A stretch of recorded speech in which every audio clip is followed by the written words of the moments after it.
All right, session 10 is I like to go through the different exit strategies. When you're buying a note, we talked about how to buy a note. We talked about where to buy it from, how we raise capital for. We just talked about how you want to have an LLC to structure for asset protection for you. Well, what the hell do you do with it when you buy a note? This is one of the questions people ask. Well, why would you buy a non-performing note? How am I going to make money on a non-performing note? And it's pretty simple. A couple different ways. Okay, you're buying this at a discount. And the idea here is there's multiple ways to skin the proverbial note cat, okay? And, we have a video that's a lot longer than we'll go through here. We go through each of these strategies on day 3, a lot more in depth.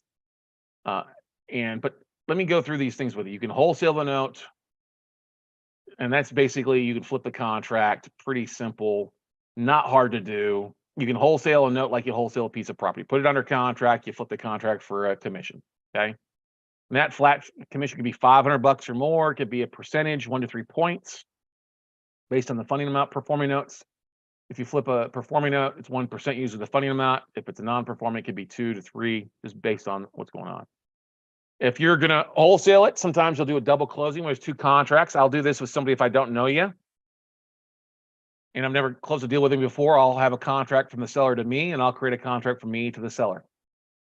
And the buyer will fund into an escrow account. Once their money arrives, I'll then take the money portion that's to fund the deal and wire that in to the seller and hold my commission in escrow until the seller provides all the documents and transfer stuff, okay? Now, if I deal with my students, my coaching students, we just do a signed fee agreement where it's just, hey, you're paying me $1,000. You're wiring directly to the asset manager, that kind of stuff, or if somebody uses it. You can pay any type of real estate attorney, usually about $500 to $700 for an escrow account where they're just basically we're wiring money in, you direct where the money needs to go and go from there, okay? Now, if you're going to wholesale a deal, a lot of people want to do that because it doesn't cost any money. You're really going to make the less amount of profit. But good wholesalers know the deal margins, the profits, the expected returns. They do some of their own due diligence. They're not just slapping spaghetti against the wall. Don't be a crappy wholesaler that just sends email blasts out. There's people that do that, and they're just shooting themselves in the foot. Okay, but wholesaling, first strategy everybody can do. You flip paper, flip contracts. It's, a note is just a contract. The second strategy is really what we hope for. We buy a note, and we have a servicing company reach out and say, hey, can you reinstate the loan? Can you start paying on time? Okay. They start paying the existing payment. You want to have a third-party servicer handling this. You don't want to do the negotiations. You do. You need to make sure you have the fair debt collection practice training license for that. Servicing companies already do that. So you can direct your servicer what you want to offer. And the borrower is going to the servicer is going to do borrower outreach, 3-4 times a month. It's called right party contact, RPC. They're going to document the conversations, and you're going to instruct the servicer, hey, go ahead, see if they can start making their existing payment plus pay this extra, either a lump sum or X per month. Or we're willing to do like what a lot of banks did. Hey, we'll do a loan forbearance. They start paying on time. We'll take the 12 or 24 months they're behind them and just put it to the face amount of the loan and extend their loan payment by 2 years. Okay. If they can't start paying, then you can do a loan modification, or what we do is a trial payment plan. We do a 6 to 12 month trial payment plan, see if they can get back on track. Then we'll do a modification of some sort where we'll forgive debt or reduce interest rates or just payments. We don't do it after 12 months. We always want to get some skin in the game, some lump sum or extra payments from the borrower. If you don't get skin in the game from the borrower, they're going to default again. All right. The trial payment plan is 12 months. The reason we do 12 months usually is because if you buy a note and you get the borrower, if you modify immediately, Uncle Sam wants to tax that as a short-term capital gain, even though you haven't received it. They're going to tax you at the full modified amount. So we wait 12 months with trial payment plan. We're only taxed on the money that's coming in. Modify it then after 12 months, then we're only taxed as a long-term capital gain, but then you still only get it taxed on what you collected. You just need a third-party servicing company or yours truly to give you a valuation of the asset of what you've received. But you can modify the loan any way you want with the borrower's approval on it. Okay. Like I said, never go straight to a straight loan modification. Always do a trial payment, because if you modify, and here's the thing, a borrower's behind, you do a modification and you modify the terms of the loan and they don't make a payment and they default to the mod, well, you modified it. You can't go back after what the previous amount was. So if it was 180,000 they owed, you modified it to 120 and then they still default.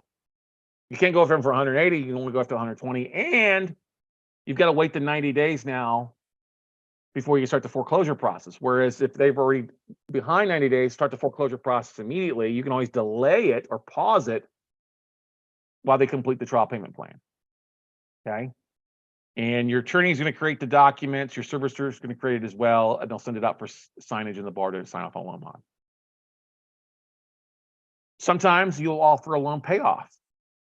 Now you can pay off the loan in cash in full. We've seen that. You could do a settlement. Hey, we'll give you, if you can pay off in the next 30 days, we'll give you a 20, 10, 5% discount, whatever. Okay. Or we'll let you split this up into 3 months of payments and pay it off over 90 days. They're not, here's the thing. If it's a non-performing loan and they say, well, I'll go get refinanced. No, they're not going to go get refinanced. No bank is going to give a borrower a new loan if they've been late in that. They've got a late pay, more than one late pay on their credit in 24 months. Okay. Now maybe they go get a hard money loan if it's investor property, but if it's an owner finance or owner occupied property, their homestead, a hard money lender's not going to give it to. They're going to need to cash out. Borrow money from friends, cash out their 401k, to pay you off. And it happens sometimes. So people will go do that. We've had that happen before times. Okay. The money's not going to go to you directly. The money's going to go in the servicing company first. They're going to collect it. They're going to send you a release of lien for you to sign that needs to get filed at the county. You can send that in and electronically give it signed, and then the borrower owns the property at that point. Okay. Loan assumption: if the borrower's got somebody that can assume the loan, you or the bank, you can allow them to have somebody take over the loan. This is great.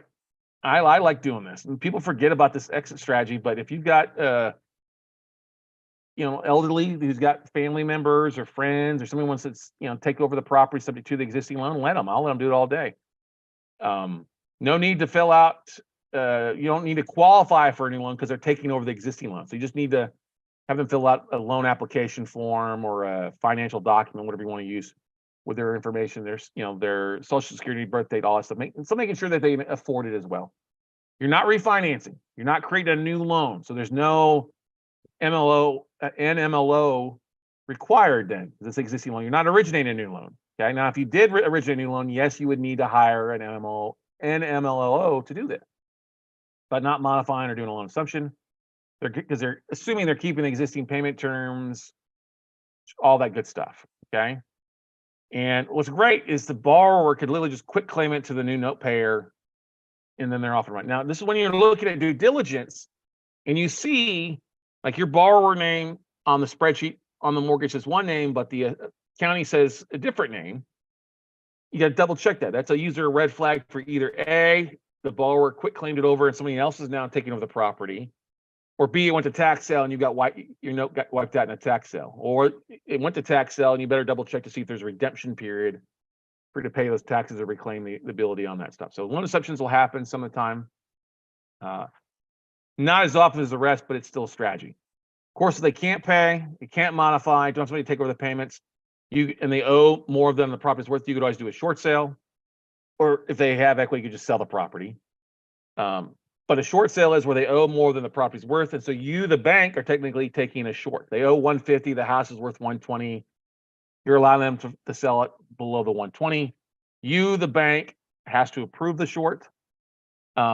I always tell them if they're going to do a short sale, they need to list the property, have the realtor list the property at 85% of the fair market value, not 100% of the fair market value, because they're not going to get any offers.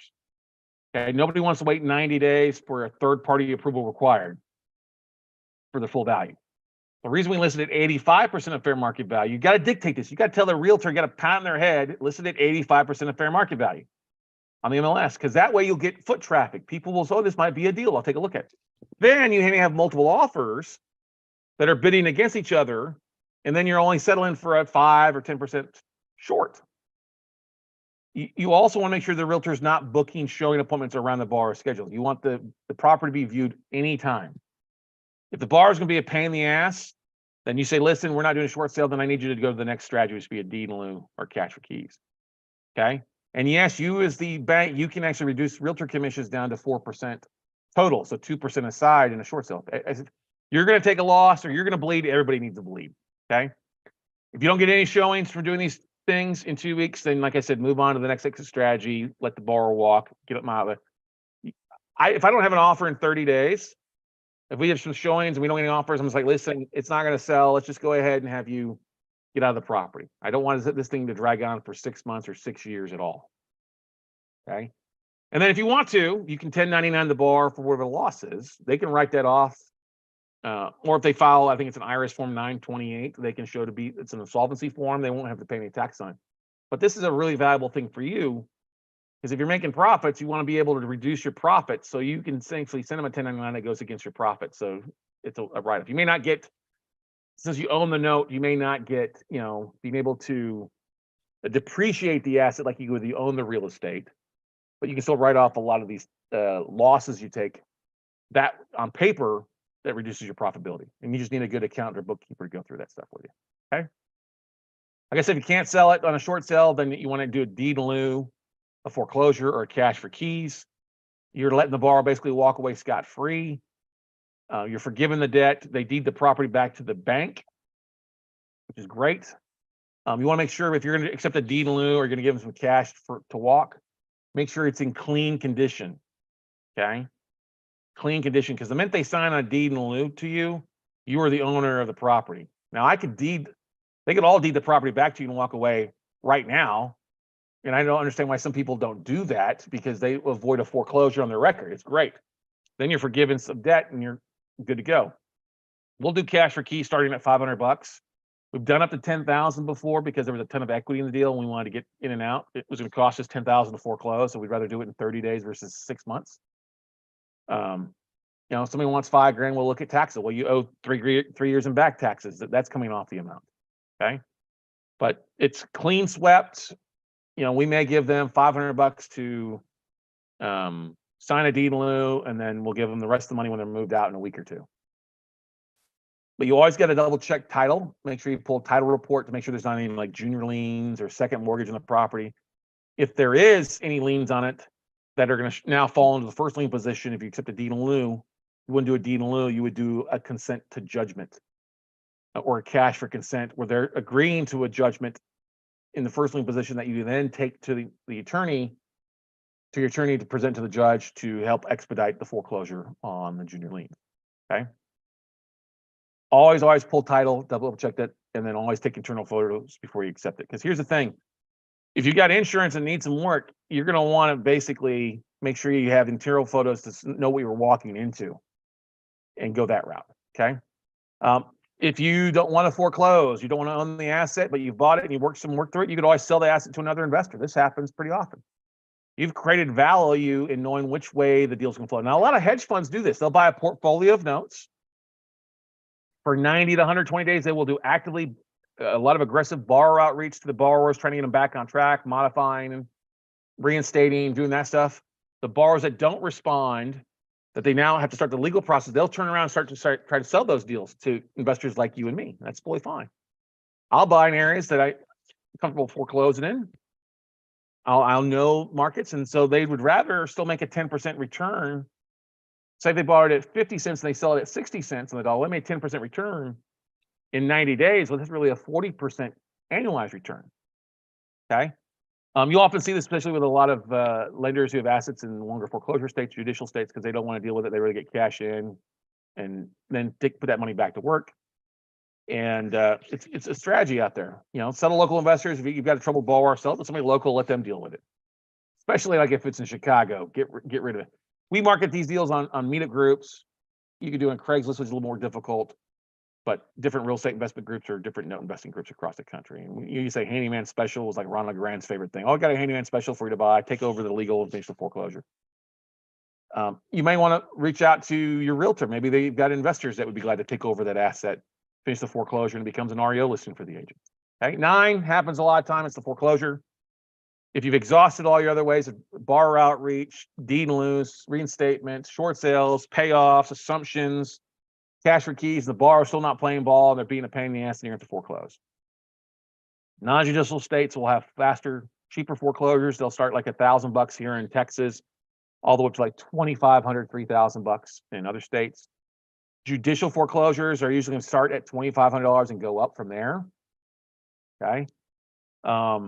It's a longer process as a judicial foreclosure, probably at least 6 months, 6 months to 3 years in New York, 2 years in New Jersey, 12 to 18 months in Chicago or Florida. Okay. I will try to sell, if I'm going to take it to foreclosure, we will actively try to sell the asset at the foreclosure auction. We'll list it to the opening bid. Because here's the thing, ladies and gentlemen, you're the bank, you are able to set the bidding instructions. So if I bought the note at 40 cents on the dollar, and just use simple math. So we bought it at 40,000, the house is worth 100, they owe 150. Okay. Well, I would list always the opening bid's going to be $100, and your crier or attorney is going to bid it up from there. Okay.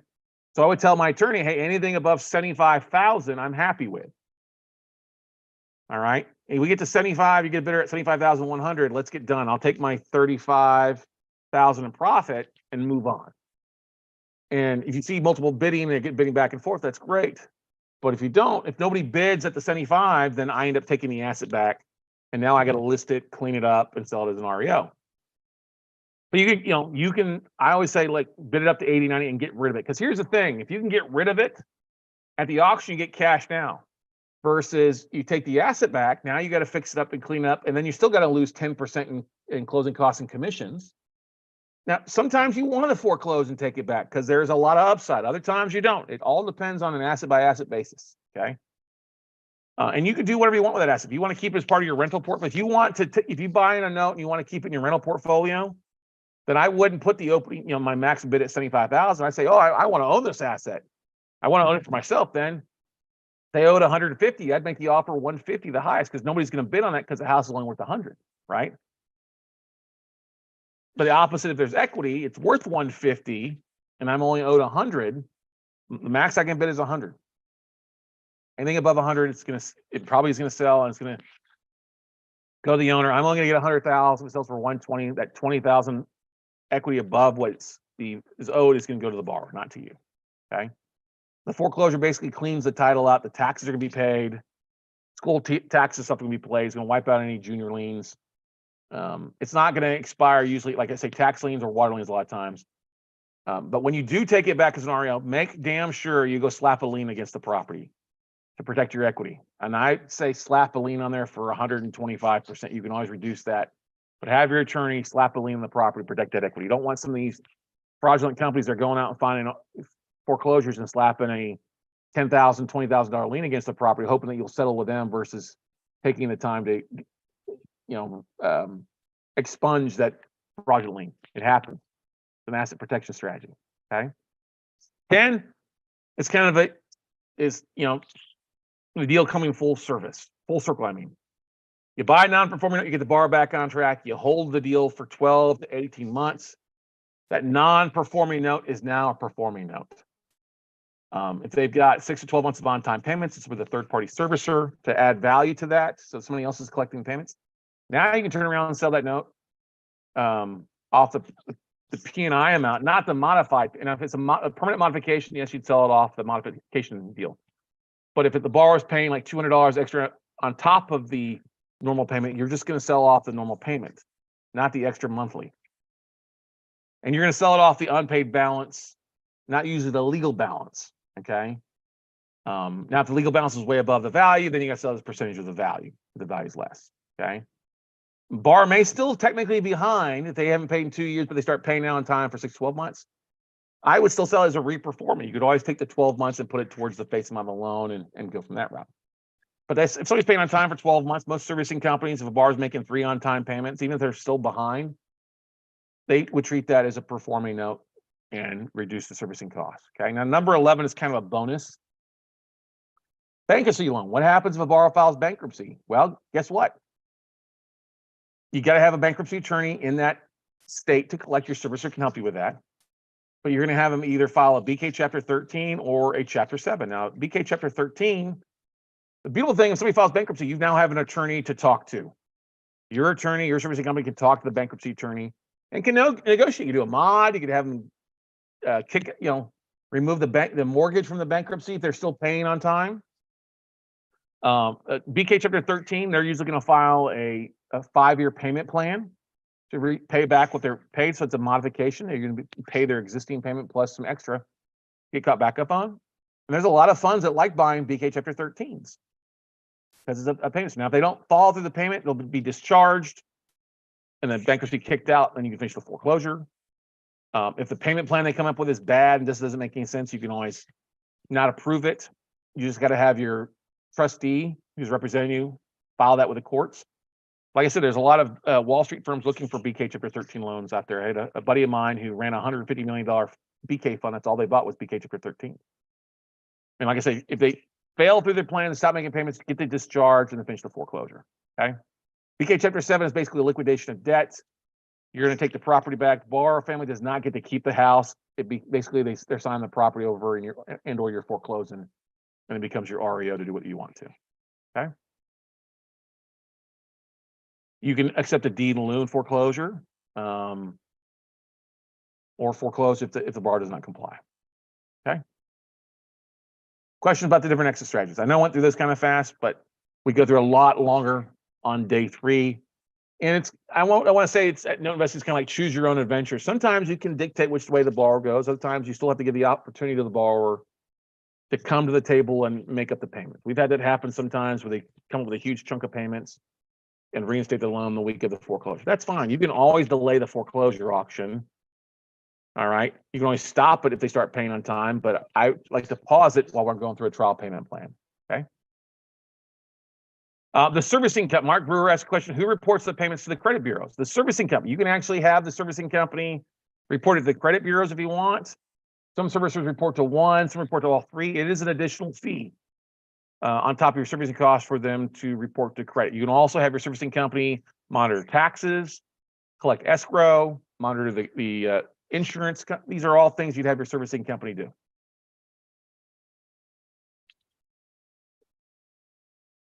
And that's one thing. I'm like, listen, if I have to foreclose, it's going to ruin your credit for 7 years. A late payment's just going to, bankruptcy is only going to hurt your credit for 2 years. Okay. Let's have you start making payments in 24 months. Your credit will be back. We'll start paying. You start reporting the on-time payments to credit bureau. In 24 months, you can refinance, cash out, refinance and get into a better loan, and you'll be sitting a whole lot better. Okay. Some people have asked me, well, Scott, do you pay for credit repair? No, I don't pay for credit repair. Most of your borrowers, they've built these habits over time. If they want to pay for credit repair, we'll direct them to a couple places, but I'm not going to pay for it. Okay, I'll pay to report to the credit bureaus if they're paying on time, because it'll benefit them or it won't benefit them. Okay, but I'm not going to drop my interest if I'm modifying the loan. I'm not going to drop the interest rate down to something that's normal. It's still going to be high compared to what traditional market, like what is mortgage rates are at 6% now, roughly. Well, that means if I was to modify it, I'm going to keep it at 8. I'm usually going to keep it at least 2 points above what market rates are, because that's the carrot for them to go refinance out and get me refinanced out. Hey, you work on your credit, get your credit scores up, pay off some stuff, you go refinance in 24 months and get rid of this 8% or 9% mortgage. Right. I also I don't buy notes that have like a 2-3% interest rate. I also don't usually buy that are 40 or 50-year mortgage term, unless I'm buying them really, really, really cheap. I got to get a really good return on that stuff. Okay. Any more questions about exit strategies?